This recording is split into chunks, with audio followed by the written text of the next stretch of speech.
নমস্কার, আপনারা দেখছেন ওঙ্কার বাংলা। আপনাদের সঙ্গে রয়েছে আমি সৌমি। নজর রাখবো জেলার গুরুত্বপূর্ণ খবরের দিকে। পোস্টার রাজনীতিতে উত্তপ্ত আরামবাগ। পরশুরার বিজেপি বিধায়ক বিমান ঘোষ ও খানাকুলের বিজেপি বিধায়ক সুশান্ত ঘোষের নামে এই পোস্টার পড়ে। এরই প্রতিবাদে থানা ঘেরাও করে গেরুয়া শিবির। উল্লেখ্য, 2026 সালেই রাজ্যে বিধানসভা ভোট, তাই বিভিন্ন রাজনৈতিক দল বিভিন্ন ইস্যু নিয়ে ময়দানে নামছে। বিজেপি যেমন তৃণমূলের বিরুদ্ধে লাগাতার দুর্নীতির অভিযোগ তুলে নানা কর্মসূচি করছে, তেমনি তৃণমূল উন্নয়নের পাঁচালী তুলে ধরছে।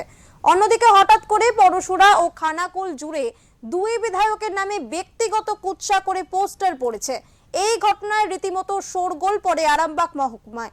প্রশ্ন উঠছে, তাহলে কি 2026-এর বিধানসভা নির্বাচনে রাজনৈতিক ইস্যু না পেয়ে এই পোস্টার রাজনীতি করা যাবে?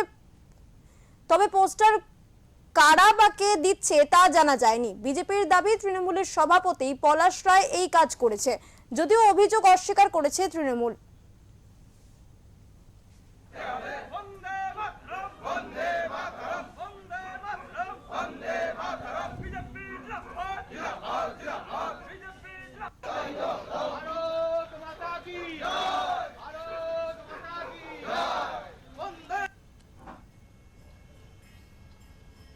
পুরসুর থানায় এই মুহূর্তে বিক্ষোভ চলছে যতক্ষণ পর্যন্ত এই দুজনকে না তোলা হবে। তৃণমূল কংগ্রেসের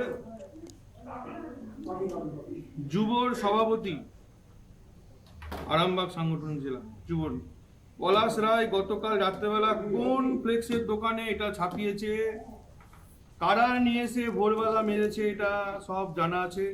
ধর্ম নিয়ে যারা রাজনীতি করতে চায়, অন্য ধর্মকে উত্তপ্ত করতে চায়, তাদের বিরুদ্ধে যদি কোনো অ্যাকশন না হয় বিজেপি রাস্তায় নেমে আন্দোলন করবে।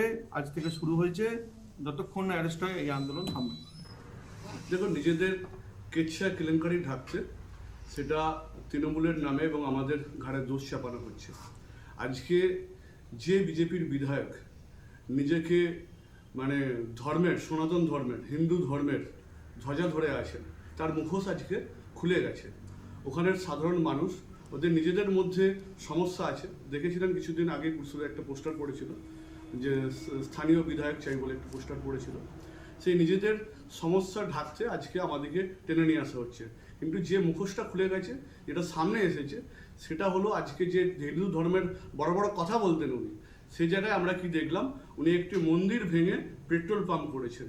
খুব দুর্ভাগ্যের বিষয়, আজকে এই ধরনের যারা হিন্দু ধর্মের ধ্বজা ধরে আছে তাদের মুখোশ আগামী দিনে আরও খুলে যাবে।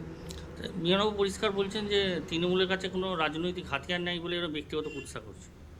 দেখুন, উনি আজ পর্যন্ত বলুন পুরসুরের মানুষের জন্য কি করেছেন? ওনার কাজ হচ্ছে পুরসুরের মানুষের কাছে এই 5 বছরের রিপোর্ট কার্ড তুলে ধরা। আমরা যে কাজটা করছি, আমরা কি কাজ করছি বর্তমানে? আমরা করছি গত 15 বছরের রিপোর্ট কার্ড আমরা মানুষের কাছে তুলে